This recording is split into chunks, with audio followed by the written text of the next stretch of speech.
Boa noite a todos, que a paz de Jesus continue nos abençoando, né? Bom, nós vamos dar sequência à nossa assistência espiritual, hoje nos moldes virtuais, mas nem por isso menos importante, até porque a gente de alguma forma pode gravar esse recurso e ao longo da semana ir estudando, se aprofundando um pouco mais nessas lições, né? O tema da semana de hoje é fé. E é algo muito interessante porque atravessar esses dias sem fé fica mais difícil para nós, né? Então, tema muito oportuno. Independentemente do tema que nos dão, nós sempre precisamos, é um esforço nosso, preletores, expositores, torná-lo evangélico. Então, a gente escolheu aqui uma passagem de Tiago, uma carta que Tiago recebeu, que está lá no capítulo 2, né? Assim também é com a fé. Se ela não tiver obras, ela é morta em si mesmo, né? Ou seja, se não tiver obra, não tem fé, ou não adianta dizer que tem fé, né? E nós pegamos aqui o livro, de uma sequência de livros, né? Que é o Fonte Viva, e a mensagem 39, que lá fala em fé inoperante. Então faz o eco a esse tema. E para fechar, já que a gente apresenta o Espiritismo como uma terceira revelação, como o Consolador prometido por Jesus, a gente escolheu uma pergunta do Livro dos Espíritos, que é a origem de tudo, a pergunta 886. Né? Então vamos lá. Eu sempre utilizo as aberturas do nosso Evangelho para falar da importância do Evangelho na nossa vida. Seria desnecessário, seria até redundante sempre citar isso. A importância do Evangelho na nossa vida, se de fato em nossa vida ele estivesse. Eu não sei porquê, mas é talvez um vício nosso, o envolver-se com o Evangelho ainda é um evento religioso. Nós não temos o hábito, naturalmente, de se ater ao Evangelho. A gente se atém ao noticiário, a gente lê livro para entretenimento, a gente assiste um filme, a gente trabalha, a gente faz uma série de coisas que faz parte de um contexto consagrado.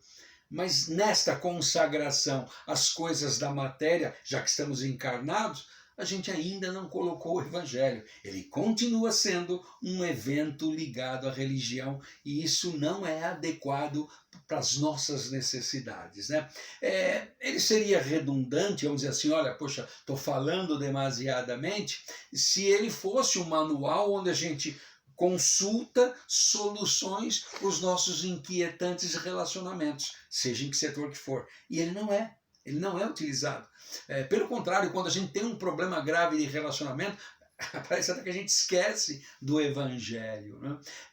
Também, como já falei, desnecessário se, atendendo à própria recomendação de Jesus no Evangelho, inclusive, se nós nos elevássemos acima das coisas materiais, nem que seja só em pensamento, nós seríamos menos afetados por ela. E não resta a menor dúvida que esse momento que nós estamos atravessando, a todos, mais ou menos, está afetando.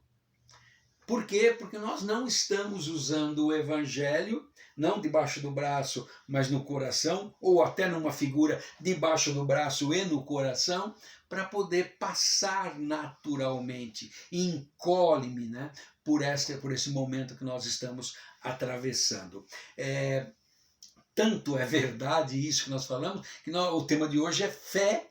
E na versão, né, ou na necessidade de comentarmos, de fé inoperante, ou seja, da ausência dela nas nossas obras, nas nossas ações ditas meritórias, né? Então, por isso que é muito importante fazer essa breve introdução. Precisamos, de alguma sorte, colocar o contato que a gente tem no Evangelho de uma forma rotineira, para que em algum momento das nossas vidas nós tenhamos a garantia que ele vai fazer parte da nossa vida, como fazia no tempo de Jesus, principalmente na família de Jesus e para aqueles que passaram a seguir Jesus. O Evangelho era os ensinos de Jesus passaram a ser parte da vida das pessoas, né? Bom, no Velho Testamento, toda vez que eles queriam falar em fé, eles usavam duas palavras, Aman e Batá. Aman significa, ou pode ser traduzido, que quanto mais antiga a língua, menos sinônimos ela tem, e passou com o tempo a significar um monte de coisa. Então, uma das traduções da palavra Aman é certeza. Então, quando eles queriam dizer que tinham certeza de alguma coisa, no sentido de fé, usavam a palavra Aman. E Batá é traduzido como confiança. Então, no Velho Testamento, e olha que interessante, um livro inteiro composto em cima da fé de um povo no Deus único. Único povo na terra, olha só a força do que nós estamos falando. Único povo na face da terra, naquela época, que acreditava no Deus único. Que era um povo que não conheceu 100 anos seguidos de paz. Sempre, ora conquistado por um, ora conquistado por outro. Um povo que ficou quase 4 séculos com um processo de semi-escravidão, né, no Egito. E mesmo assim, ele manteve essa confiança e essa certeza de que existia um Deus único. Então, a fé para esse povo, traduzida no livro que hoje nós chamamos de Velho Testamento, significa confiança e certeza, né? Bom, e essas palavras, né, a gente pode ver que elas se completam. Quem tem confiança que alguma coisa vai acontecer, está cercado pela certeza que ela vai acontecer. E quem tem certeza de que algo vai acontecer, confia. Então, quer dizer, é muito oportuno, né, essa citação, porém com palavras diferentes que vale a gente esclarecer, né? Bom, a fé sem obra é inoperante, é a mensagem que Emmanuel nos sugere, né? O que quer dizer? Ela não produz nada, ou seja, o indivíduo tem fé, ou alega ter fé, ou até se comporta como quem tem fé, mas ele não produz nada. Ou seja, não há ação. E se não há ação produzindo, essa fé não se materializa. A teoria tenho fé, a prática não existe. Então a fé, mesmo que em algum grau possa existir, não se traduziu em obras, portanto não há legado, não há herança, não há fato. Né? E Karl Schutter fala muito, né? As coisas que estão no Evangelho é fato, e como fato precisam ser explicadas. Quem não tem obras, não tem fatos que atestam a sua fé, não é? Bom, a gente vai pegar aqui agora no Novo Testamento, que é o Evangelho, a boa nova trazida por Jesus, algo que fala da fé, para a gente poder analisar essa característica da ação, ou seja, da produção de um fato, né? Então vamos lá. Tudo é possível para aquele que tem fé. Inúmeras vezes, com palavras diferentes, Jesus usou esse texto. Tudo é possível para aquele que tem fé. E qual é a ação aí? Qual é o trabalho que a gente sente, né?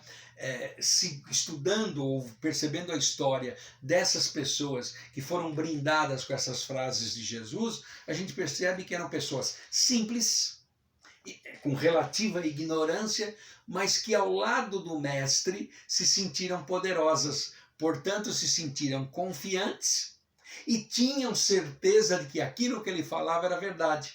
Então essa confiança em Jesus e essa certeza fizeram com que elas se sentissem poderosas. E para um público assim foi fácil Jesus dizer, tudo que vocês quiserem vai acontecer, porque é possível que aconteça, porque vocês têm fé, né? Outra frase de Jesus também que se repete, inclusive, não só nos 4 evangelistas, como em inúmeras mensagens espirituais, né? Vamos lá. Quem tiver fé nesses ensinos, portanto, Jesus usava uma palavra, e os primeiros evangelhos foram escritos em grego, né? E evangelho É uma tradução para boa nova, ou seja, para novidade. Então era como se Jesus estivesse dizendo: quem tiver fé nessas novidades que eu trago será salvo. Então veja, a salvação exige um produto. A salvação exige uma ação. E qual era essa ação? Ter confiança nos ensinos de Jesus e perceber que ele não era um mago no sentido comum da palavra, e tinha muitos naquela época, que produzia milagres, que produzia cura. Ele não era um sacerdote que desenvolveu poderes a ponto de fazer prodígios só para as pessoas aprenderem alguma coisa ou se maravilharem. Não. Jesus fazia aquelas coisas e dizia: essa doença foi para a glória de meu Pai. Isso aconteceu porque meu Pai permitiu. Eu já sabia que isso ia acontecer porque o meu Pai queria operar alguma coisa. Então veja, há uma estreita conexão de Jesus com Deus, nosso Pai, para que aquilo acontecesse. Portanto, a salvação exige o quê? Essa confiança, essa crença, essa certeza de que aquilo que Jesus fazia era para o bem coletivo. Valia naquela época e valia para todo sempre, como vale até hoje. Outra frase também: tudo o que pedires em oração, crendo, você receberá. Então veja, Jesus não era um fanfarrão. Jesus não iria produzir um texto, frases, só para enganar a gente, porque ele não estava arregimentando pessoas. Há obras espirituais que mostram que Jesus tinha mais de 100 mil homens armados ao redor da Palestina à sua disposição. A sua menor ordem, esses mais de 100 mil homens se lançariam sobre o romano conquistador e sobre o poder do sinédrio. Porém, Jesus não estava atrás deste poder. Ele queria mostrar o poder que cada um tinha, de se conectar com as forças do alto para poder, em ação, traduzir isso. Está me faltando alguma coisa? Jesus, por exemplo, curou um paralítico porque ele precisava trabalhar para produzir comida para a família. Então Jesus explica isso: olha, eu te curei porque Deus, nosso Pai, que é todo amor, sabe o quanto é importante você trabalhar para colocar o pão sobre a mesa. Então há uma utilidade naquele processo de cura. Então Jesus dizia: se você tiver fé, ao orar, então o trabalho, a ação aí é orar. E orar, nós sabemos, principalmente naquela época, tinha todo os salmos que o pessoal recitava, declamava de cor e salteado, e ficava ali horas e horas com aquela ladainha, com aquela declamação. E não é isso que Jesus queria. Ele deixou bem claro, que orar é um trabalho, é uma ação de alicerçar dentro de si o quê? A confiança e a certeza. Confiança em Deus, nosso Pai, que Jesus veio trazer, e a certeza de que Jesus me ligaria, ou me liga a este Pai. E a gente teríamos mais citações, mas o nosso tempo aqui urge, uma que todos nós estamos atrás, até pelo momento que a gente atravessa, que é a cura. E o que Jesus falou? Vai que a tua fé te curou. O que ele falou para a mulher que tinha lá a filha doente? Pode ir, tua filha já está em casa curada. A tua fé fez com que ela fosse curada. O que Jesus falou no argumento do centurião romano? Ele disse, Senhor, se o Senhor quiser, o meu servo vai ser curado, porque eu sou comandante de uma centúria. E se eu quiser que algo seja feito lá longe, eu peço para um dos meus soldados. Olha a lógica do pensamento do centurião. E Jesus falou simplesmente: realmente é isso. Como se fosse um colóquio, uma conversa entre eles dois. Você tem razão. Você acredita que eu posso curar? Acredito. Então não preciso ir lá onde está o seu servo. Ele será curado. E assim aconteceu. Então é isso, a tua fé te curou. Jesus realizou antes dos 30 anos, ao longo dos 30 anos, e depois os apóstolos em nome dele, muitas curas, mas pautado nisso. Porque muita gente se aproximou de Jesus e não foi curado. Mas aquele que teve confiança, aquele que teve certeza, portanto, essa é a obra, esse é o trabalho, né, se curou. E foi uma cura, né, para o resto daquela encarnação, e quem sabe hoje esses curados por Jesus, né, são seus grandes representantes nos ajudando, não é verdade? Bom, a gente falou também que escolhemos aqui a pergunta 886 do Livro dos Espíritos. O que fala essa pergunta? Qual o verdadeiro sentido da palavra caridade? Mas olha o complemento. Segundo entendia Jesus. Então veja, ele não teceu nenhuma teoria através da caridade. E Jesus coloca, e o plano espiritual coloca, né, nessa resposta, falando ali em nome de Jesus, porque o Espiritismo se auto-intitula Consolador prometido por Jesus, então nós temos que falar em nome de Jesus. E os espíritos que trabalharam junto com Kardec e a codificação falavam em nome de Jesus, né? Então eles dizem o seguinte: é a benevolência para com todos, olha a ausência de distinção, benevolência para com todos, né? Indulgência para as imperfeições alheias, porque elas existem, e perdão das ofensas quando de fato alguém nos ofendeu.